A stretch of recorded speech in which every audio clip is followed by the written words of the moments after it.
I will. I got editing powers. Do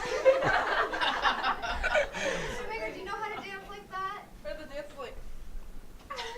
Oh, that one. My dancing skills far go beyond this. All right.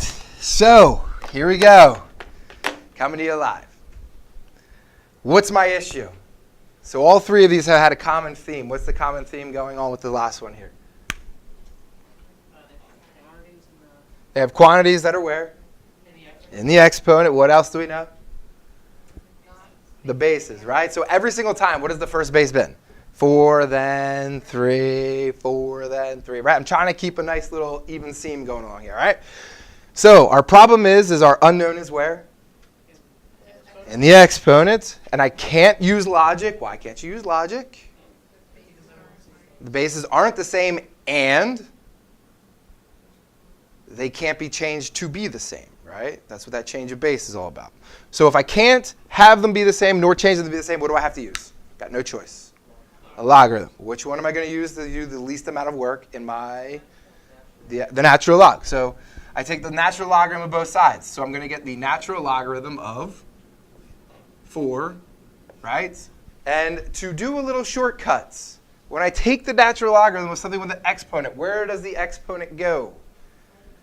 In front. So to save yourself a little work, if you want to, you should know that once I introduce a logarithm, the goal is the whole reason is to get that out front anyway. So just put it there. Get what I'm saying there? All right. So now this equals what? All right. So then this is going to be, right? What do I do to this side? Natural logarithm of 3. And that raises to this, yes? When I take a logarithm of a base with an exponent, where does the exponent go? Out front, because of that good old rule. So I'm just going to skip a step here. Pick what I'm putting down there so far? Okay. So this quantity goes out front, 2x minus 5. Phew. And now I'm left with the natural logarithm of 3. Yes? We are now back to algebra 1. Okay? So here's the deal. What would be my parallel problem that I'd be doing here? If I had to set up a parallel problem just to get my brain thinking about how I should solve this, what might a parallel problem be like? 4 times the quantity x plus 1. Okay. 4 times the quantity of x plus 1 equals 3 times the quantity of 2x minus 5. So do you see how these are now going to be parallel? Think about how would I solve this and use that same process to do this. That's all it is. Okay? So go ahead. All right, you can hit pause, bro. I'm ready to go. All right. So from here, now that you've done this already, so hopefully you can help me out along the way. What am I going to do, right? Parallel task is this, breaking this into that and thinking about it. What would you do here? Distribute. What am I going to distribute? Okay, good. So you want to do, you're actually doing binomial distribution, just so you know.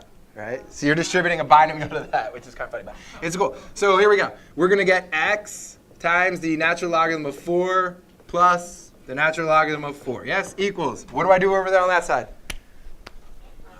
Distribute, right? So thinking about that parallel task that we had set up. So distribute. So this becomes, now here's the tricky one, right? This becomes 2 natural logarithm of 3. Right? But don't forget your x out there. Got it? So that's 2x now, yes? All right, so now we're going to move on here that this becomes minus 5 natural logarithm of 3, okay? Whew, what do I do? What do I do here? Okay, add my like terms. So what are my common terms here? Think back to algebra 1, like terms. Things were what? Common terms, right? Like terms had what? What did like terms have in common? Same, not bases. Same. No, same variable. So they either had a variable or this thing didn't have a variable, which is called a constant, right? Got that? Okay. So do I have any things that have like variables? Yes. Okay, then those are the things that I want to try to combine or put together, yes? So I want to place this with what? X. So how do I get this with that? Subtract it. Okay, so now here's the tough part. Now, I said before it was kind of tough, but this is going to be minus 2x natural logarithm of 3, right? minus 2x natural logarithm of 3. I'm going to stop here just for the sake of this, but I'm going to get, what are you subtracting? So in my quantity here that's going to have an x on the end, what are the two things I'm subtracting? 4 and 4? 3x. So 4 minus what? 3x. So, oops, sorry. You were doing, what are you subtracting here? 4 and So we'll see how far you got. You were subtracting the natural logarithm of 4. So the natural logarithm of 4 minus what? 2 ln 3. Yes. Okay, you were subtracting 2 times the natural log of 3 from it. Okay? Everyone got that? You can't actually, you can't be doing this or thinking of this part like you would back in Algebra 1. This is not the coefficient.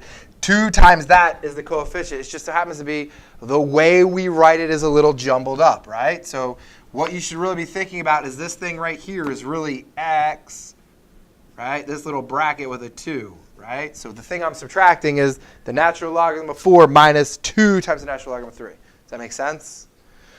Because that's a tough time to, that's the hardest one to see if you didn't see that, right? So then plus natural logarithm of 4 equals negative 5 natural logarithm of 3. What do I do now? So if you made a mistake, that was probably the one you made, right? Okay. So what do I do now? like variable. Right, so what's my like variables that I'm getting at together again? No variable and no variable. No variable, no variable. So what do I need to move? Negative 5 ln 3 and So what am I moving? Am I ln. Okay, I'm moving the natural log of 4, ln of 4. So minus natural log of 4 minus natural log of 4. Yes? Okay, so now I have this information, which is the quantity of the natural logarithm of 4 minus 2 times the natural logarithm of 3, x equals this. And I don't want to write it because, again, I told you it's a big, long decimal. And I don't want the decimals. I don't feel like working with it. I'd rather just type all the nice stuff in the calculator at the end. Okay? So minus 5 natural logarithm of 3 minus the natural logarithm of 4. Everyone good so far? Okay, what's my last step? Divide. So I'm going to divide by this big, long quantity. I don't feel like writing it twice, so I know I'm dividing it here. So I know it's going bye-bye. So over here, I'm just writing natural logarithm of 4 minus 2 natural logarithm of 3. And this, when I know that that goes out, this is what I'm typing in the calculator. Yes? So that's why you need a calculator for these, and that's why on your next unit test, you are going to have the calculator available to you, right?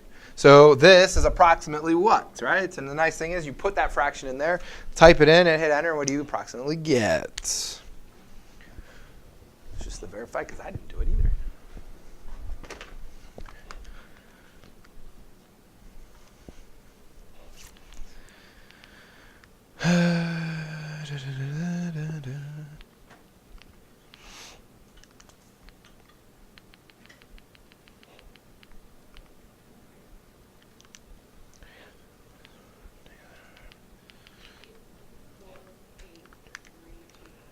There, wonderful. So you get x is approximately 8.48329. We all good there? Yes. Has everyone got that number? Yes. All right, cool. So now, why do I have to write approximately here? The calculator stops there, yes? Right? Well, that doesn't mean anything because these logarithms, if they're not exact numbers, are going to be rounded, right? So we're going to put approximate there. Okay, that is a longer number. It's just not writing it. Got it? All right, so there's my approximation. So here's my approximation. So on a test, you actually want your teacher to say what to you? What do you actually want your teacher to be honestly say with you? You actually want them to leave this? It's actually nicer of them to say exact. Right? Because once you say exact, you're done right there. That's it. You're done. Right? How do you get the approximate? You then have to take all of that and type in the calculator, which just takes